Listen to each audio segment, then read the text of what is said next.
Jadi kan sebelumnya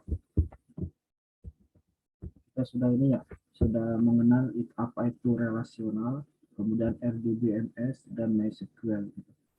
Jadi pada intinya yang akan kita bahas itu adalah database relasional. Database relasional contohnya itu adalah RDBMS, aplikasinya tuh. Dan salah satu dari jenis RDBMS adalah MySQL. Intinya yang akan kita pakai itu adalah database MySQL, atau bisa dikatakan itu adalah MariaDB, karena lebih tepatnya MariaDB. Kalau MySQL ini sebenarnya memang berbayar, ada sih yang gratisnya juga, tapi biar lebih powerful memang yang kita pakai itu adalah MariaDB. MariaDB itu adalah cloningan dari MySQL itu sendiri ya. Itu sudah dibahas pada pertemuan kemarin. Nah sekarang kita akan mengenal apa itu dari komponen-komponen database itu. Nah jadi kita harus paham dulu sebelum belajar, sebelum apa maksudnya benar-benar praktek dengan database. Jadi kita harus paham dulu istilah-istilah ini setidaknya. Ada yang namanya database, database itu apa? Kemudian tabel, field, record, atau data type. Tentunya ya, jika ditanya apa itu database. Jadi database itu singkatnya adalah kumpulan dari tabel-tabel. Jadi yang namanya database itu adalah tabel-tabel isinya. Jadi dalam database itu terdapat banyak sekali tabel. Satu juga sebenarnya tidak apa-apa. Itu satu tabel saja itu sudah dianggap sebagai database. Nah, apalagi lebih dari satu. Intinya kumpulan dari tabel-tabel, di mana tabel-tabel tersebut saling terhubung satu sama lain. Itu dinamakan sebagai database. Ya. Karena memang kenapa dikatakan tabel? Karena memang database yang akan kita gunakan adalah dengan konsep relasional. Kalau konsep relasional pasti orientasinya ke tabel.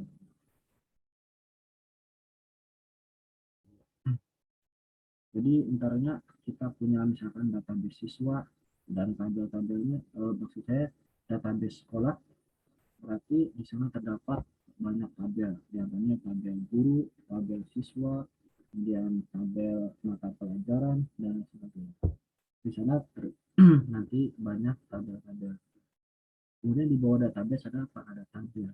Tabel itu sendiri. Nah, tabel itu apa? Kumpulan dari baris dan kolom.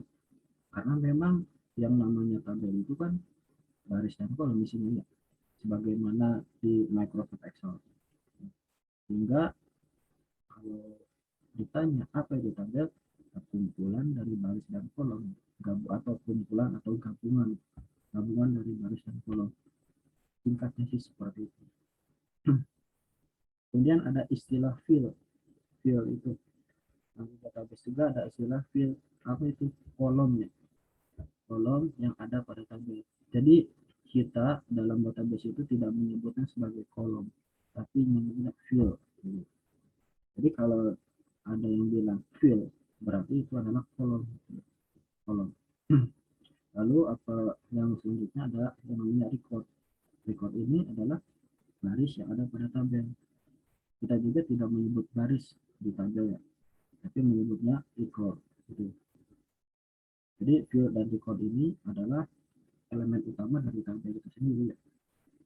Dan yang terakhir ini adalah data type atau jenis data yang disimpan. Karena misalkan ya, data-data yang disimpan itu misalkan kita menyimpan data NIS. Nah, NIS itu kan terdiri dari angka. Nah, angka itu identiknya dengan apa? Number ya. Untuk menyimpan data number itu bisa kita menggunakan tipe data integer. Integer itu apa? Bilangan bulat. Kemudian misalkan kita ingin menyimpan data nama. Nama itu kan terdiri dari teks ya. Berarti kita bisa menyimpannya pada tipe data char, karakter ya. Atau lebih bagusnya memang menggunakan varchar. Kemudian kita untuk menyimpan data ini, misalkan data tanggal masuk kita kan mulai mulai misalkan mulai masuk di SMP Istiqomah daftarnya tanggal berapa. tanggal, bulan, tahun. Nah itu tipe data yang digunakan itu apa? Tipe data date gitu. Yang berkaitan dengan tanggal itu kita simpan dalam tipe data date. Jadi kita harus paham dulu. Jadi ada database, ada tabel, ada field, record, dan data type. Kita kalau sudah memahami ini, kita akan lebih leluasa, kita akan lebih bisa memahami ketika kita praktek. Karena ya kita berkutat di sini. Misalkan ntar kita kan di ini pada prakteknya kita akan membuat database. Kemudian kita juga bisa mengedit struktur dari database. Kita juga bisa menghapus database itu sendiri. Nah untuk tabel, tabel juga kita akan membuat tabel. Kita juga bisa memanipulasi atau mengedit tabelnya. Kita juga mengisi tabelnya berisi data apa saja. Itu tabel ya. Kemudian field itu kita dalam database itu atau dalam tabelnya itu akan ada berapa kolom, akan ada berapa field, kemudian fieldnya apa saja, record juga ada berapa record yang akan diisi datanya itu, kemudian tipe datanya apa. Karena ini eh, karena begitu urgentnya, jadi kalian pastikan harus paham ini dulu ya sebelum kita benar-benar praktek membuat database, tabel, dan lain sebagainya. Itu ya, pastikan kalian memahaminya. Nah ini biar lebih jelas, bisa kita ini, bisa kita analogikan seperti ini. Jadi gambaran komponen database. Nah bisa dilihat di sini ada yang namanya database sekolah. Nah ini yang merah ini ibaratnya database sekolah ya, database sekolah. Artinya lingkup merah ini adalah database. Jadi kita memiliki database dengan nama sekolah. Kemudian di dalam database tersebut terdapat dua tabel. Ada tabel guru dan ada tabel siswa. Jadi kita punya database sekolah di mana pada database sekolah tersebut terdapat dua tabel. Pertama tabel guru, yang kedua tabel siswa. Nah, tabel guru ini memiliki ini ya, memiliki 4, maksud saya 5 record, 5 baris. Nah, saya untuk mengetahui record atau baris itu saya bedakan ini ya, bedakan dari warnanya. Ini oranye semua ya. Nah, ini berarti baris ya. Kuning semua. Oranye, kuning, hijau, biru muda, kemudian putih. Nah, ini record ya. Record atau disebut dengan baris.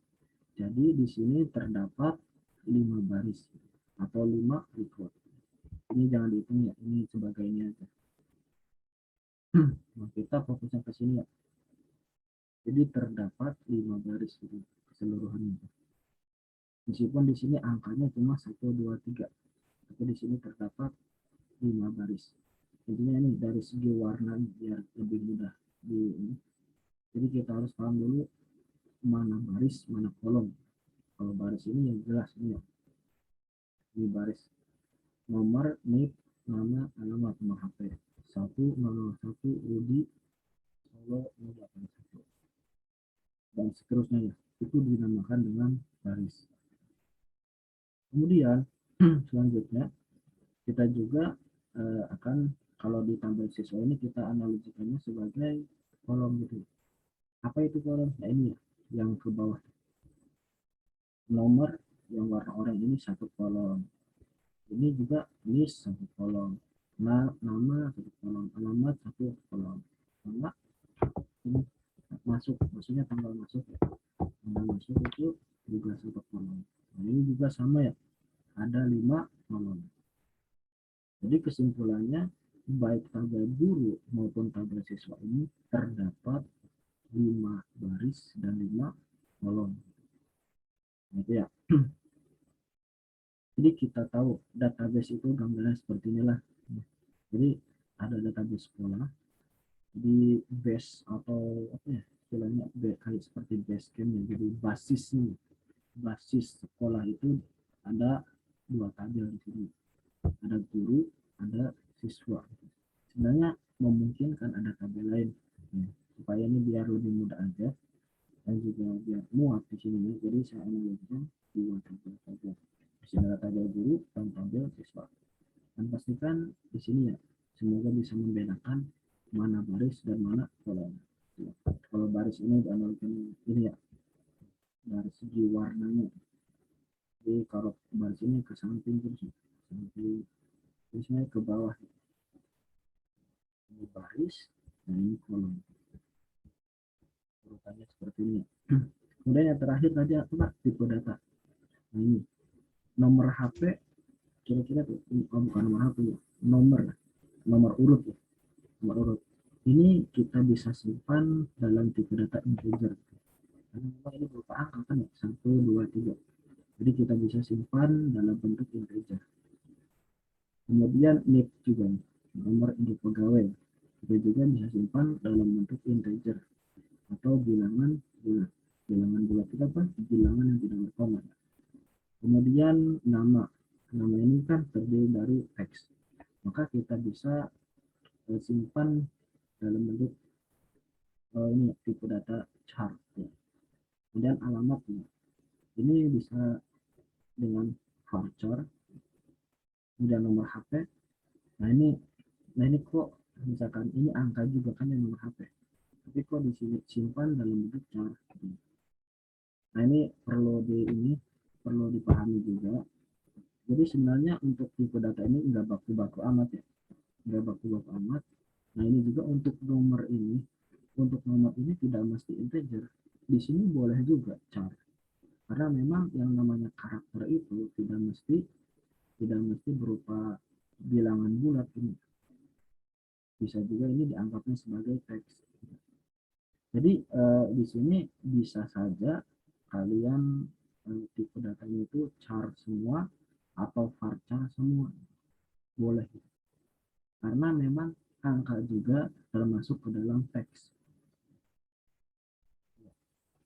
Nah, yang harus menggunakan int ini atau integer ini jika memang terjadi ini operasi matematika, misalkan penambahan, pengurangan, perkalian, pembagian atau modulo. Nah, itu mesti di ini ya, mesti dideklarasikan tipe datanya sebagai integer.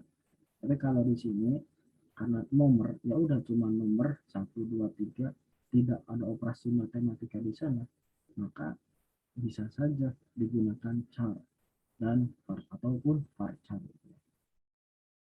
Nah begitu juga dengan ini tabel siswa juga ini sama ya, untuk nomor bisa di sini dideklarasikan sebagai integer bilangan bulat, ini juga integer char, namanya itu char, kemudian alamat juga varchar. Nah ini yang masuk ini tipe datanya date. Nah, date ini untuk tanggal gitu.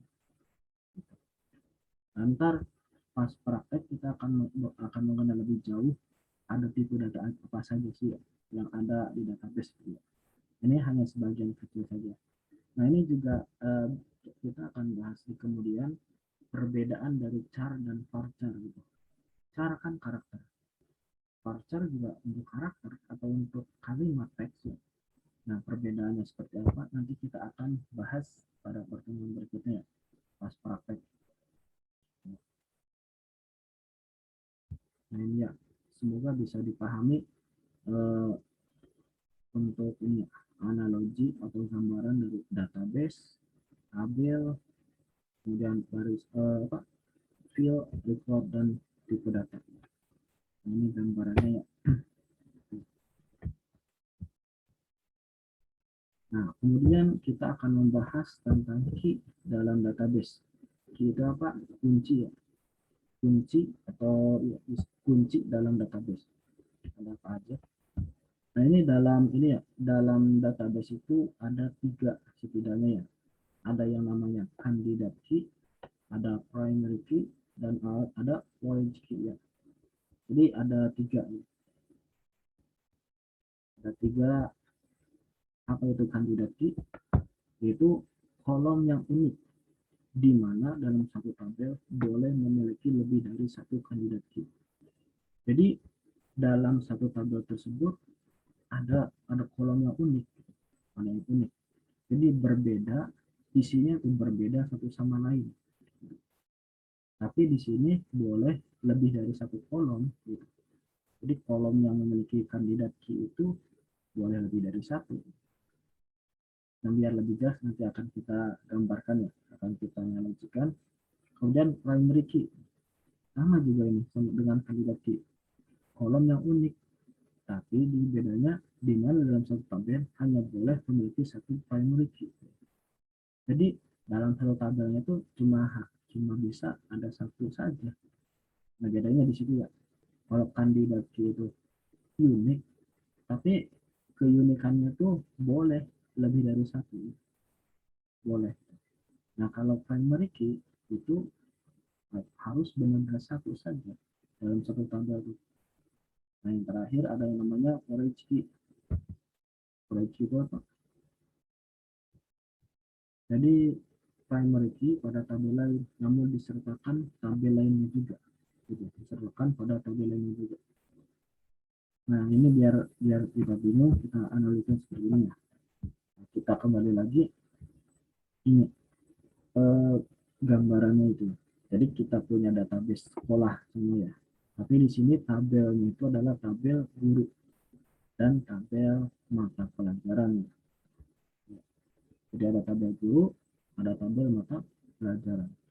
Kalau tabel guru sama persis dengan mapel kayak juga beda ini di sini. Nah di sini ada tabel guru dengan ini ya, dengan kolom nomor, kemudian ini nama nomor HP. Nah di sini ada tabel mapel yaitu nomor, ID mapelnya, nama mapelnya, kemudian kelas dan NIP nomor induk pegawai. Nah kita harus pahami dulu mana itu kandidat key. Kita kembali lagi. Kandidat key itu apa? Yaitu kolom yang unik di mana dalam satu tabel boleh memiliki lebih dari satu kandidat key. Coba kita fokus dulu ke tabel dulu. Nah, kira-kira manakah yang termasuk dalam kandidat key? Nah, ini yang termasuk kandidat key ini adalah ini ya, bisa untuk ini NIP. NIP. Karena memang nomor induk pegawai itu satu sama lain beda kan ya. Rudi 001, Budi 002, dan Sri 003. Jadi kesimpulan NIP ini kan ini unik ya, bisa dikatakan unik NIP ini karena satu sama lain tidak akan sama gitu. Tidak akan sama. Sehingga NIP ini bisa atau layak dikatakan sebagai kandidat key. Karena memang berbeda dari yang lainnya. Kemudian dari kolom nama ini, apakah kolom nama ini bisa dikatakan sebagai kandidat key? Bisa juga, bisa juga. Karena memang kebetulan di sini satu sama lain beda ya. Rudi, Budi, Sri. Budi, Budi, Sri. Ya beda kan ya, beda. Sehingga nama juga bisa disebut kandidat key karena memang kebetulan di sini nggak ada data yang sama. Gitu. Kemudian alamat juga. Alamat ini kebetulan memang nggak ada yang sama juga. Alamat Solo, Tegal, Kudus. Nggak ada yang sama. Ini juga bisa dikatakan sebagai kandidat key. Kemudian nomor HP. Nomor HP. Nomor HP juga ini termasuk kandidat key juga. Karena memang satu sama lain tidak ada yang sama. Nah, tapi memang di sini ya ini memang kebetulan saja tabelnya cuma sedikit ya, cuma terdiri dari 3 baris saja, sehingga satu sama lain berbeda ya. Pada prakteknya kan suka ada nama Rudi ada 2 orang, kemudian Budi ada 5 orang, ada Sri ada 10 orang misalkan ya dalam satu tabel. Terkadang seperti itu kan ya, ada nama yang sama gitu. Seperti mungkin ini ya, ada Siti Nurhalisah nih di kelas 2 ada, di kelas 3 ada gitu. Nah itu nama itu bisa jadi kandidat key maupun juga enggak ya.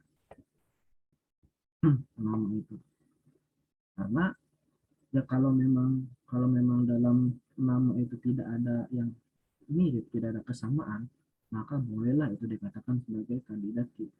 Tapi kalau ada yang sama, maka itu sudah gugur menjadi kandidat Q. Karena memang sudah tidak unik lagi ya, satu sama lainnya, ada kesamaan. Begitu juga dengan alamat. Boleh jadi dalam ininya ya, boleh jadi dalam ada yang kembar atau adik kakak gitu ya. Adik kakak. Otomatis kan rumahnya sama ya, serumah. Sehingga itu tidak mungkin, tidak mungkin ini, tidak mungkin berbeda. Sehingga alamat juga akan menjadi kandidat kalau memang gak ada yang sama. Tapi kalau misalkan kasusnya seperti tadi, kakak adik atau serumah gitu ya, ya itu maka tidak bisa dikatakan kandidat lagi karena sudah tidak unik lagi. Ataupun nomor HP-nya barangkali sama gitu. Barangkali menggunakan HP yang sama gitu, untuk dua orang.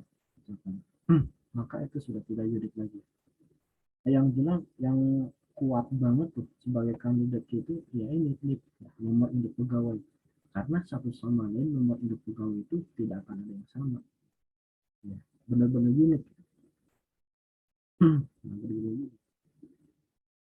Nah, dari sekian banyak kandidat yang paling kuat posisinya itulah dinamakan primary key. Nah, itu ya. Kalau kandidat key itu kan sebatas ini ya, sebatas unik atau enggak. Jadi kalau yang sifatnya terkadang unik, terkadang unik, terkadang enggak, itu ya bisa gugur hanya berkutat di kandidat key aja. Tapi kalau primary key itu benar-benar unik. Jadi dari tabel guru ini yang cocok dijadikan sebagai primary key adalah NIP, kolom NIP. Kenapa cocok digunakan sebagai primary key atau kata kunci? Yaitu karena memang NIP ini satu sama lain tidak yang berbeda. Rudi NIP-nya 001. Budi nggak mungkin 001 lagi. Tapi 002 ataupun yang lainnya. Gitu juga dengan Sri ini. Kalau NIP ini karena memang benar-benar sangat unik dan nggak mungkin ada redundansi data atau pengulangan data atau data yang double, makanya NIP cocok sebagai primary key. Nah, semoga bisa bedakan ya mana kandidat key dan mana primary key. Ada lagi kalau kandidat itu ya ini kolom kolom dalam suatu tabel itu ya bisa bisa bisa unik kalau memang keadaannya enggak unik, jadi bisa unik bisa enggak gitu. Nah, jadi ada potensi jadi unik berbeda dari yang lain, tapi berpotensi juga untuk tidak unik. Di sini kan kandidat kimia semuanya ya menjadi kandidat kimia, tapi kalah dengan NIP karena kalau NIP ini kan sebagai identitas dari Rudi ya. Dari Rudi, Budi dan Sri, makanya yang benar-benar unik itulah yang disebut dengan Reniki. Nah, kemudian yang terakhir tadi kan ada Porejki. Nah, Porejki itu apa? Sebenarnya kalau Porejki itu dalam yang di bahasa Indonesia kan itu sebagai kunci tamu. Kunci tamu. Maksudnya apa? Jadi primary Porejki itu adalah ini ya, bisa dilihat ke tabel mata pelajaran ini. Nah, tabel NIP pada maksud saya bukan tabel ini, kolom NIP ini pada tabel mata pelajaran ini sebagai porridge, sebagai penghubung gitu ya, sebagai penghubung. Kalau di dalam tabel guru, kolom NIP ini sebagai primary key. Kalau di tabel mapel, NIP ini sebagai porridge key. Jadi gini, nomor 1 dengan ID 111, nama mata pelajarannya itu adalah PPL untuk kelas 11. Yang ngajarnya siapa? Yang ngajarnya itu yang memiliki nomor induk pegawai 002, yaitu siapa?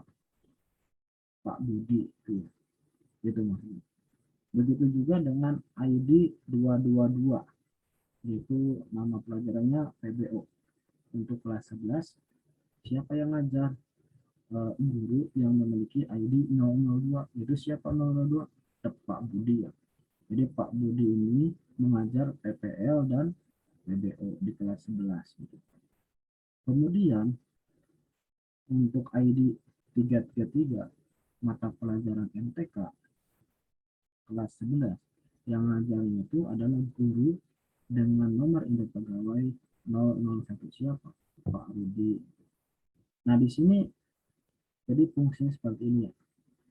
Jadi NIP di sini sebagai primary key-nya, sedangkan di sini menjadi kalau jadi primary key yang ada pada tabel lain itu dinamakan sebagai storage key ya, atau kunci tamu. Jadinya sebagai penghubung atau sebagai relasi dari tabel dulu. Akhirnya kan gini, kalau kita bahasnya. Jadi nomor satu ini dengan ID 111, nama mata pelajaran itu PPL untuk kelas 11, yang ngajarnya siapa dengan nomor indeks dengan nomor induk pegawai itu 002. 002 itu siapa? Pak Budi. Pak Budi siapa itu? Pak Budi itu yang alamatnya di Tegal, yang nomor HP-nya itu 082 gitu ya. Jadi dengan adanya kandidat key dan primary key dan foreign key ini satu sama lain tabel saling terhubung gitu ya. Saling terhubung. Itu yang dinamakan sebagai relational database. Jadi tabel dulu dan tabel mapel ini terhubung. Nanti ya, semoga bisa dipahami penjelasannya.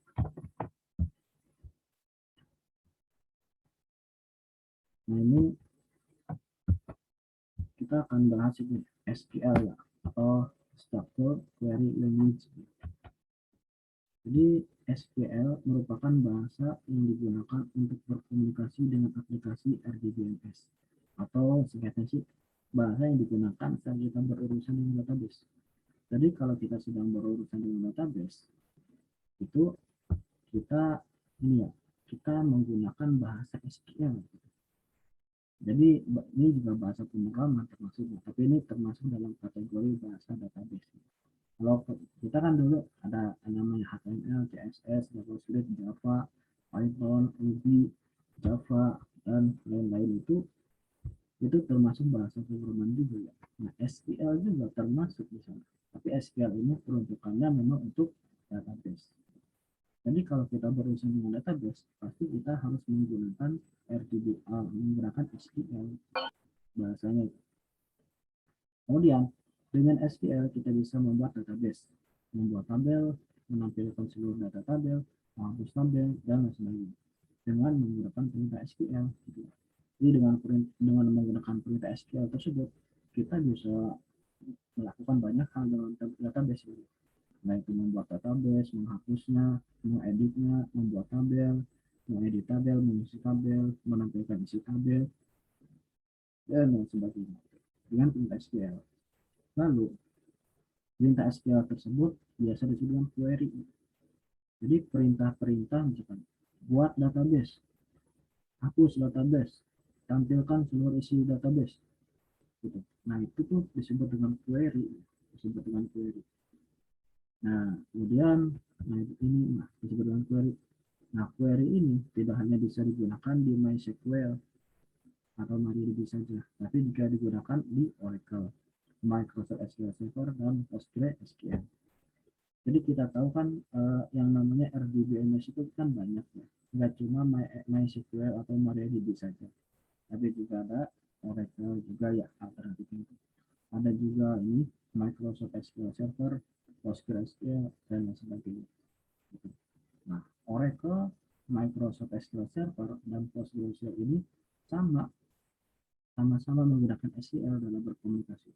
Jadi kalau kita sudah bisa atau sudah terbiasa dengan SQL penggunaannya, maka nggak masalah kita menggunakan RDBMS yaitu MySQL atau MariaDB ataupun yang lainnya. Misalkan kita pakai Oracle, SQL Server, dan PostgreSQL, kita nggak akan menemukan kesulitan di sana ya.